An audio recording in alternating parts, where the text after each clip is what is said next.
सभी छोटे बड़े श्रोताओं को सुनीता भटनागर का प्यार भरा नमस्कार।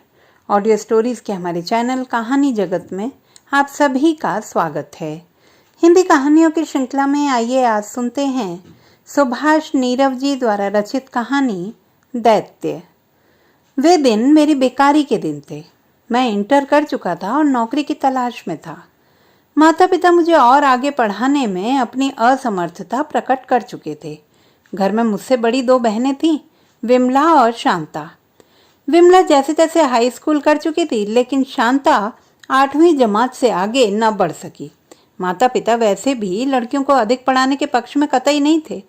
उनका विचार था कि अधिक पढ़ी लिखी लड़कियों के लिए अपनी बिरादरी में वर ढूंढने में काफ़ी मुश्किलें आती हैं। दोनों बहनें घर के कामकाज में माँ का हाथ बटाती थी। उन दोनों की बारियां बंधी थी। सुबह का काम विमला देखती थी और शाम का शांता। बीच बीच में माँ दोनों का साथ देती रहती थी। पड़ोस की अपर्णा आंटी से विमला सिलाई कढ़ाई सीख चुकी थी और शांता अभी सीख रही थी। पिता एक सरकारी फैक्ट्री में वर्कर थे। फैक्ट्री में सुबह 8 बजे से लेकर शाम 5 बजे तक वह लोहे से कुश्ती लड़ते और शाम को हारे हुए योद्धा की भांति घर में घुसते। पिछले 1 साल से फैक्ट्री में ओवरटाइम बिल्कुल बंद था। ओवरटाइम का बंद होना फैक्ट्री के वर्करों पर गाज गिरने के बराबर होता था। केवल तनख्वाह में जैसे तैसे खींच खांच कर महीना निकलता। हमारे घर की आर्थिक स्थिति ठीक न थी, बल्कि दिन ब दिन और अधिक चरमराती जा रही थी। ऊपर से जवान होती लड़कियों और बेकार बैठे लड़के की चिंता, ये 2 प्रमुख कारण थे जिसके कारण पिता दिन रात परेशान रहते थे। चिंता में उनका स्वास्थ्य बिगड़ता जा रहा था। धीरे धीरे उनके शरीर पर से मांस गायब हो रहा था और हड्डियां उभरने लगी थी। वह नौकरी से रिटायर होने से पहले दोनों लड़कियों की शादी कर देना चाहते थे।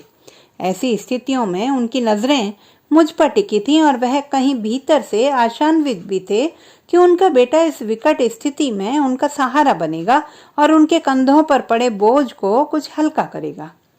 मैं उनकी आंखों में तैरती अपने प्रति उम्मीद की किरणों को नाउम्मीदी के अंधेरों में तब्दील नहीं होने देना चाहता था। इसीलिए मैं उस समय किसी भी तरह की छोटी मोटी नौकरी करने के लिए तैयार रहता था। लेकिन नौकरी पाना इतना आसान नहीं था।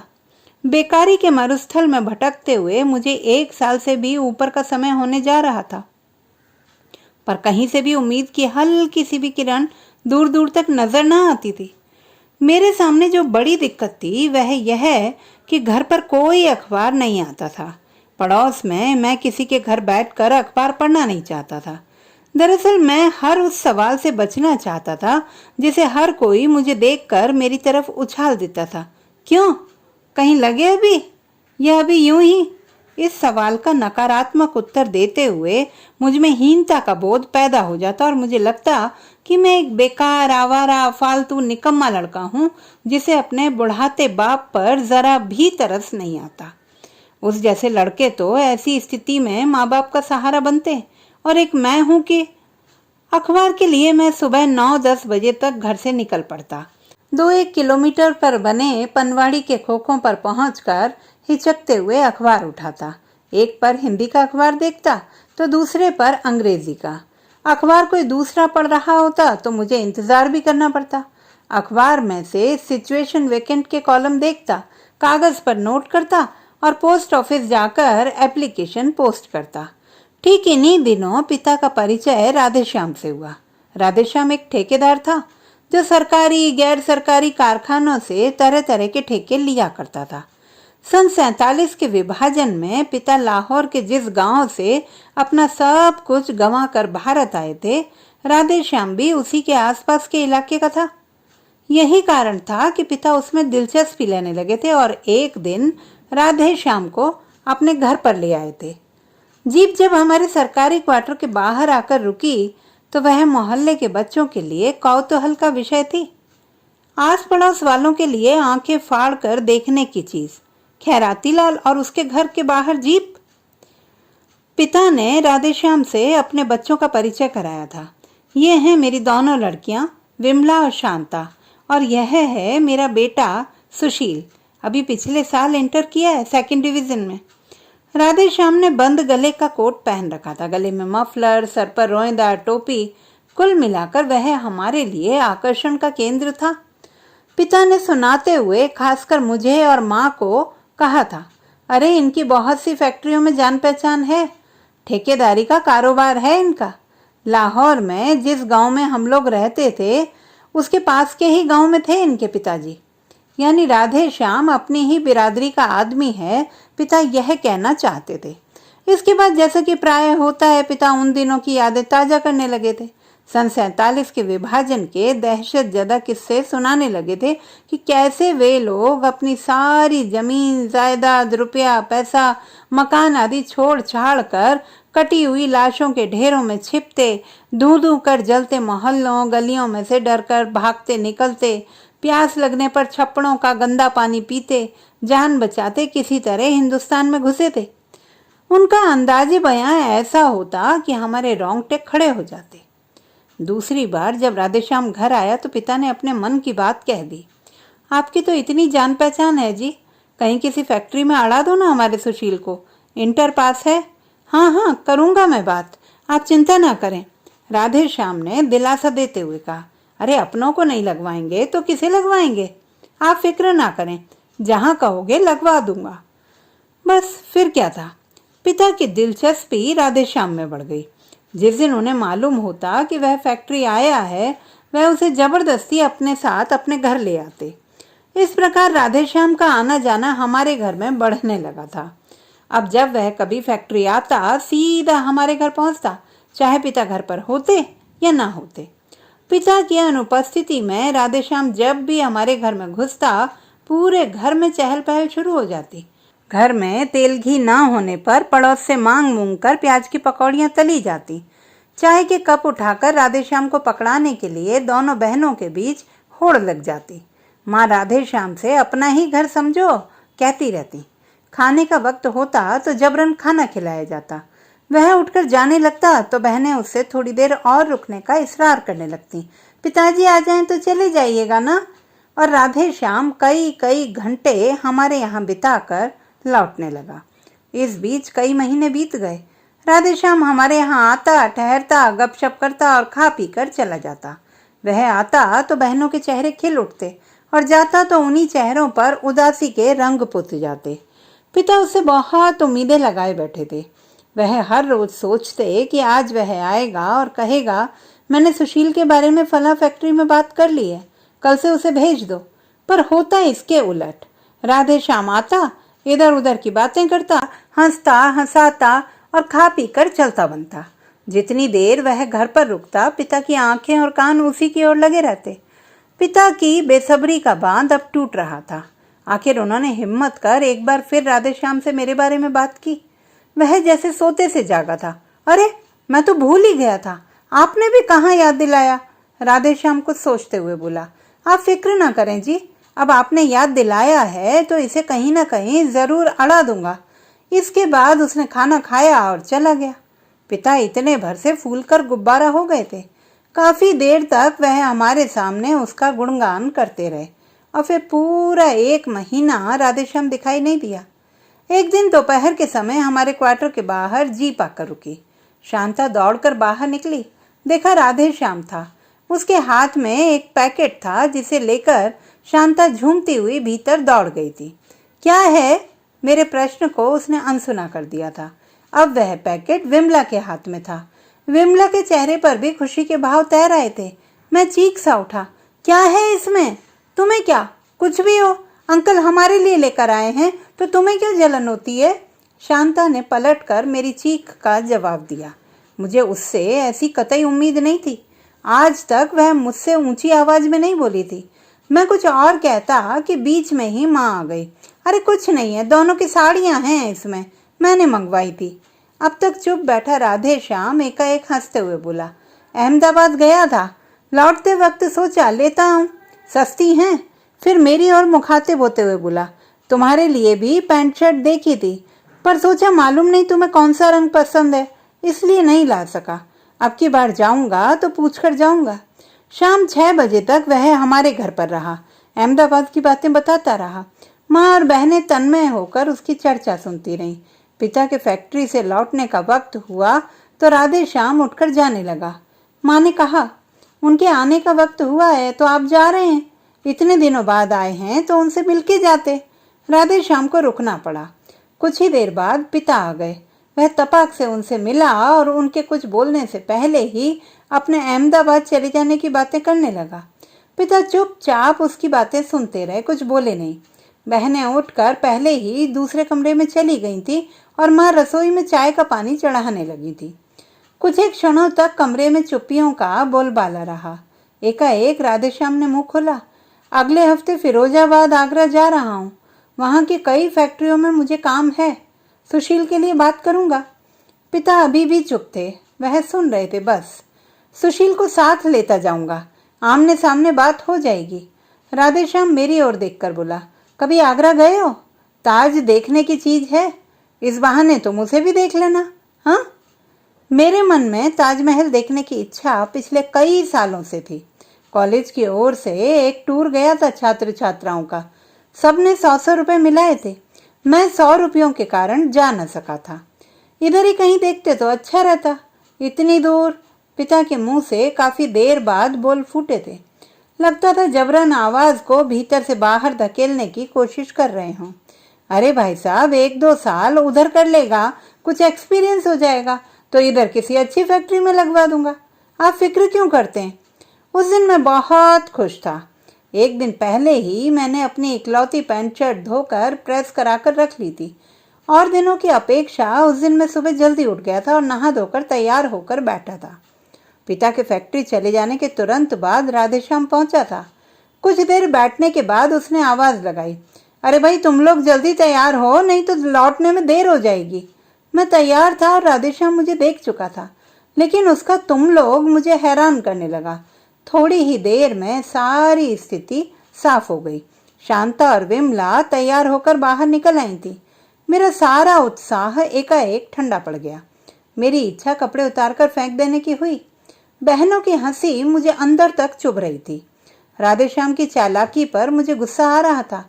मेरी और पिता की अनुपस्थिति में राधेश्याम और बहनों के बीच जरूर कोई खिचड़ी पकती है। मुझे नौकरी दिलाने नहीं, इस बहाने विमला और शांता के साथ मौज मस्ती के उद्देश्य से जा रहा था वह। कोई नहीं जाएगा, न मैं, न शांता, न विमला।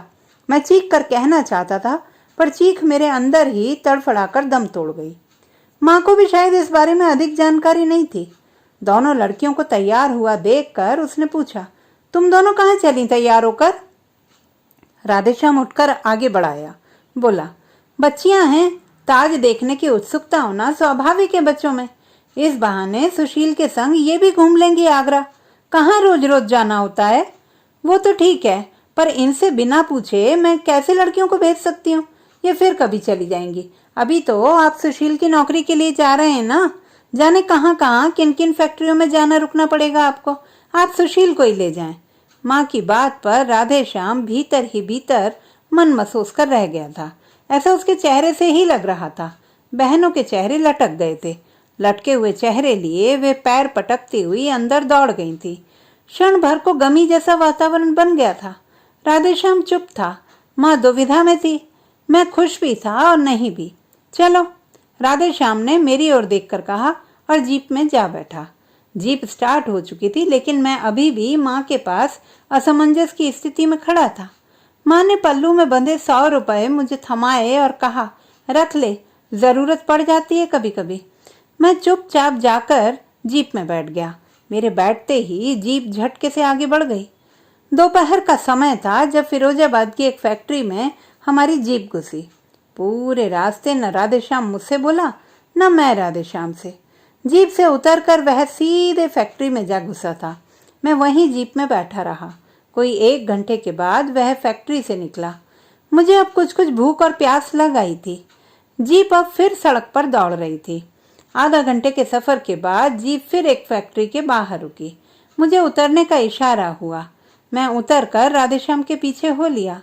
रिसेप्शन पर मुझे बिठाकर वह फैक्ट्री में घुस गया। 20-25 मिनट के बाद राधेश्याम लौटा तो बेहद खुश नजर आ रहा था। मैंने सोचा नौकरी की बात पक्की हो गई लगती है शायद। रिसेप्शन पर बैठे एक आदमी से उसने हंस हंस कर बातें की और फिर उसे लेकर फैक्ट्री के बाहर बने खोखे पर चाय पीने लगा। रिसेप्शन के शीशे के दरवाजों के पार मैं उन्हें चाय पीते देखता रहा। दोनों को चाय पीते देखकर मेरी भूख और प्यास एकाएक तेज हो उठी थी। वहां से निकलने के बाद जीप फिर दौड़ रही थी सड़क पर।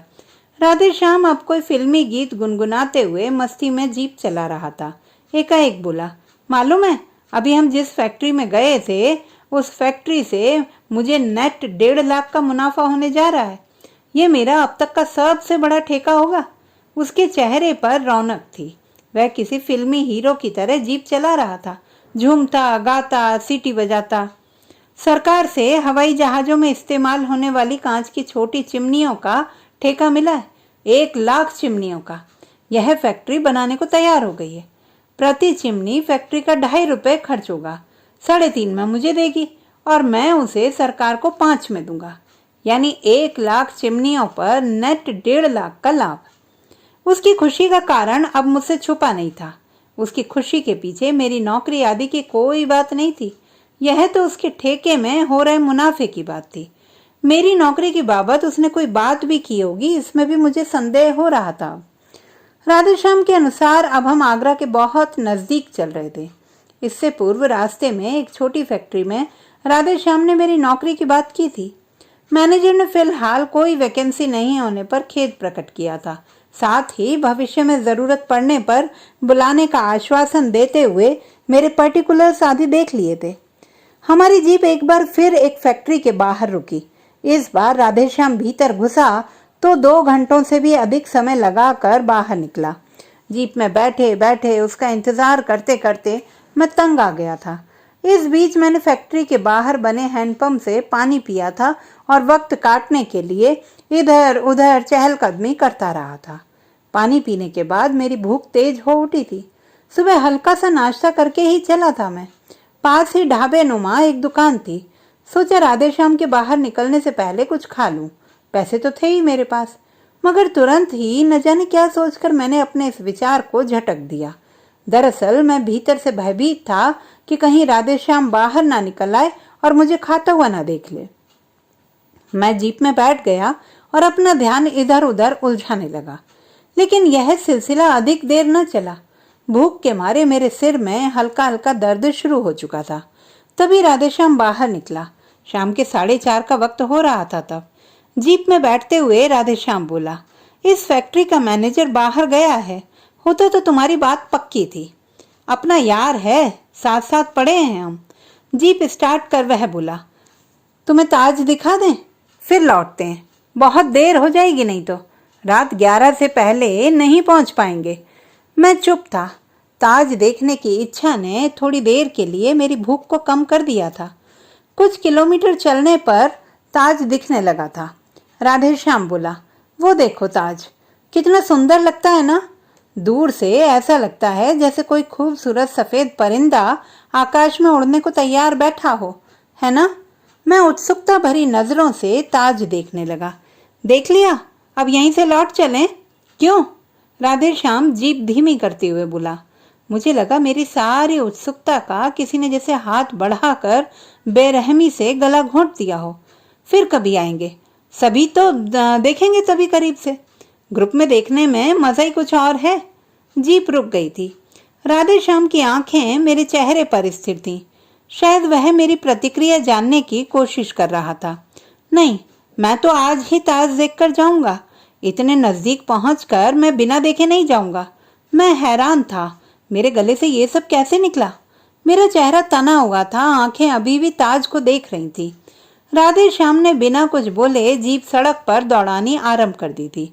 कोई आधा घंटे बाद हम ताज के पास थे।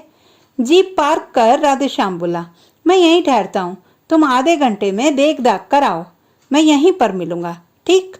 मैं अपनी अंतड़ियों में तेजी से छुरी की तरह कुछ घुमड़ता हुआ महसूस कर रहा था। अब भूख और सिरदर्द की वजह से खूबसूरत दिखने वाला ताज अब मुझे कतई अच्छा नहीं लग रहा था।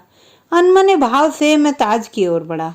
दूर से खूबसूरत सफेद परिंदे सा दिखने वाला ताज अब मुझे किसी विशाल सफेद दैत्य सा लग रहा था। उसकी चारों मीनारें मुझे लंबी लंबी बाहों के समान लग रही थी। एक औरत की लाश को अपने चंगुल में फंसाए दैत्य हंस रहा था। लगता था सिर की नसें फट पड़ेंगी। पेट की अंतड़ियों में ऐंठन हो रही थी। मैं इस दैत्य के साये से खुद को जल्दी ही बाहर निकाल लाया। बाहर निकलकर देखा तो राधेश्याम कहीं नहीं था। जीप भी खाली थी। लोगों के आते जाते हुजूम में मैं राधेश्याम को ढूंढता रहा था कुछ देर तक। भूख और सिरदर्द के कारण मुझे चक्कर आ रहा था। लगता था किसी भी क्षण गिर पड़ूंगा। एकाएक मुझे सामने कुछ ही दूर पर बने रेस्तरां के बाहर बिछी बेंच पर राधेश्याम पूरियां खाता दिखाई दे गया। वह जल्दी जल्दी मुंह चला रहा था। ठीक इसी क्षण मैंने अपने भीतर ऊपर से नीचे चीरती जाती तेजाब की एक धार को महसूस किया। मैं अधिक देर तक वहां खड़ा न रह सका। वहां से हटकर मैंने तुरंत बस स्टैंड के लिए रिक्शा किया। घर पहुंचने के लिए माँ के दिए हुए 100 रुपये मुझे काफ़ी लग रहे थे। तो दोस्तों, ये थी हमारी आज की कहानी। आपको कैसी लगी कमेंट बॉक्स में लिखना ना भूलें। चैनल को सब्सक्राइब करें, लाइक करें और मित्रों के साथ शेयर करें।